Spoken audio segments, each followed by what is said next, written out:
নমস্কার বন্ধুরা, সুপ্রিয়া রান্নাঘরে আবার একটা নতুন পর্বে তোমাদের সকলকে স্বাগত। আজকে ভেন্ডি আলু দিয়ে সম্পূর্ণ নিরামিষ একদমই নতুনত্ব একটা রেসিপি আমি তোমাদের সাথে শেয়ার করব।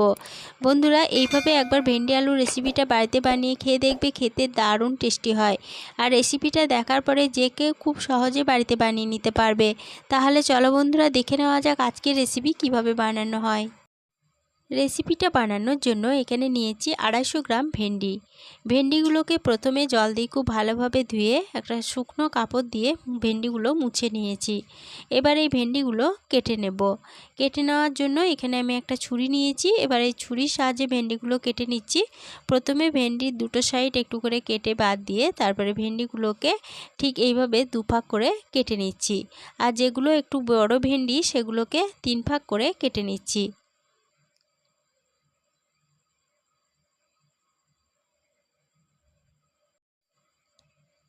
সমস্ত ভেন্ডিগুলো কেটে নেওয়া হয়ে গেছে।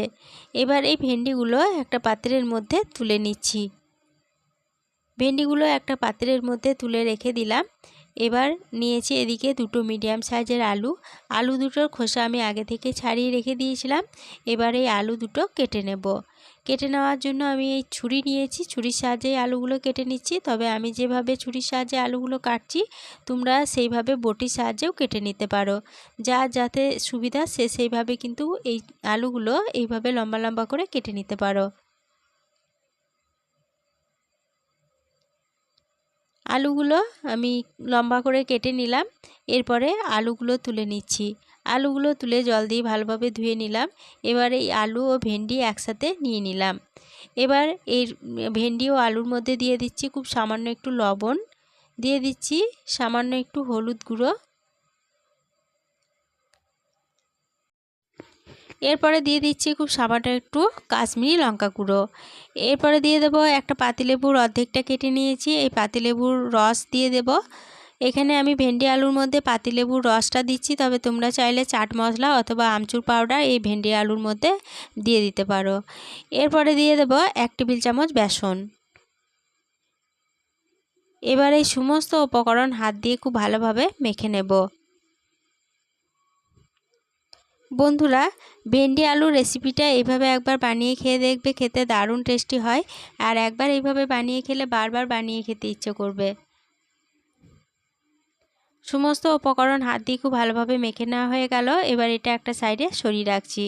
এরপরে এদিকে গ্যাসের ওভেনে একটা কড়াই বসিয়ে গ্যাসটা অন করে কড়াইয়ের মধ্যে দিয়ে দিচ্ছি 2 চামচ সর্ষের তেল। আমি রেসিপিটা সর্ষের তেলে বানাচ্ছি, তবে তোমরা চাইলে সাদা তেলেও বানিয়ে নিতে পারো। তেলটা ভালোভাবে গরম হয়ে যাওয়ার পরে তেলটা কড়াইয়ের চারপাশে একটু ছড়িয়ে নিয়ে এই তেলের মধ্যে মেখে রাখা ভেন্ডি আলুগুলো দিয়ে দিচ্ছি। এরপরে গ্যাসের ফ্লেমটা হাইতে রেখে ভেন্ডি আলুগুলোকে বেশ কিছুক্ষণ সময় ধরে নেড়েচেড়ে ভেজে নিচ্ছি। হাই ফ্লেমে ভেন্ডি আলুগুলোকে 2 মিনিট মতো নেড়েচেড়ে ভেজে নেওয়ার পরে এই ভেন্ডি আলুর মধ্যে একটা ঢাকা দিয়ে দেব। ঢাকা দিয়ে ভেন্ডি আলুগুলোকে ভাজা হতে দেব। এতে 2 in 1 কাজ হবে, ভাজাটা ভালোভাবে হয়ে যাবে আর সিদ্ধর কাজটাও অনেকটা এগিয়ে থাকবে। এগুলো ভাজা হতে থাক, সেই ফাঁকে একটা মশলা রেডি করে নেব। তার জন্য এখানে একটা মিক্সিং জার নিয়েছি। মিক্সিং জারের মধ্যে দিয়ে দিলাম 4 টুকরো আদা, দিয়ে দিচ্ছি একটা মিডিয়াম সাইজের টমেটো। এরপরে দিয়ে দেব হাফ চা চামচ জিরে গুঁড়ো, দিয়ে দিচ্ছি হাফ চা চামচ ধনে গুঁড়ো, আর দিয়ে দিচ্ছি 2 চা চামচ কসুরি মেথি। এরপরে দিয়ে দিচ্ছি 2টো কাঁচা লঙ্কা। এখানে কাঁচা লঙ্কা ঝালটা তোমরা যেরকম ঝাল খাবে সেরকম অনুযায়ী কিন্তু কম বেশি করে নিতে পারো। এরপরে সামান্য একটু জল দিয়ে মিক্সিং জারের ঢাকনাটা বন্ধ করে সমস্ত উপকরণ বেটে নিলাম। এবার এই বেটে নেওয়া মিশ্রণ একটা সাইডে সরিয়ে রাখছি।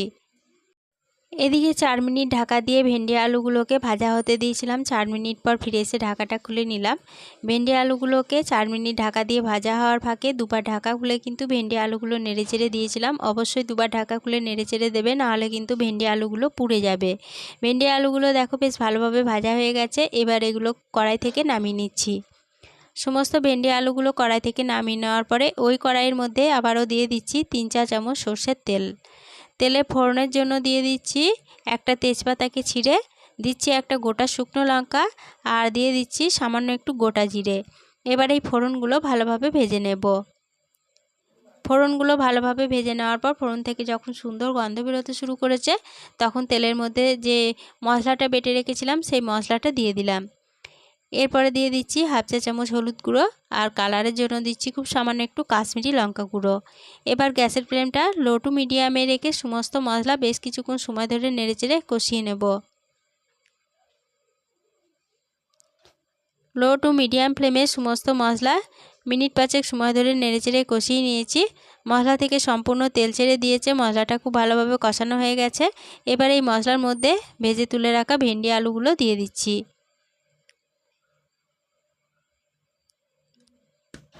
সমস্ত ভেন্ডি আলুগুলো মশলার মধ্যে দিয়ে দিলাম। এবার মশলার সাথে ভেন্ডি আলুগুলোকে একটু সময় ধরে নেড়েচেড়ে কষিয়ে নিচ্ছি। ভেন্ডি আলুগুলোকে মশলার সাথে 1 মিনিট মতো নেড়ে কষিয়ে নেওয়ার পরে দিয়ে দেব পরিমাণ মতো জল।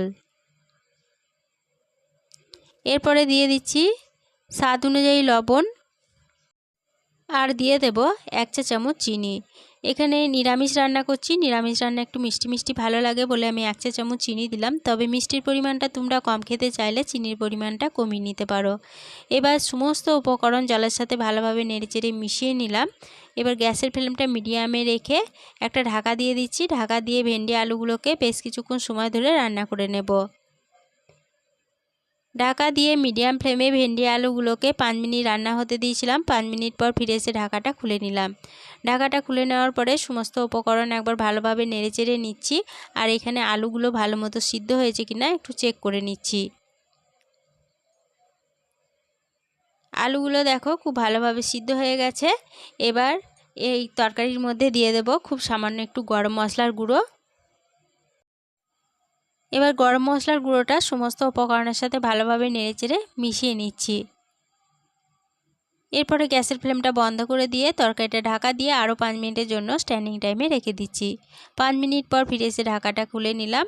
ভেন্ডি আলুর তরকারি পরিবেশনের জন্য একদম রেডি হয়ে গেছে। আজকের রেসিপিটা প্রথম থেকে শেষ অবধি দেখার জন্য তোমাদেরকে অসংখ্য ধন্যবাদ।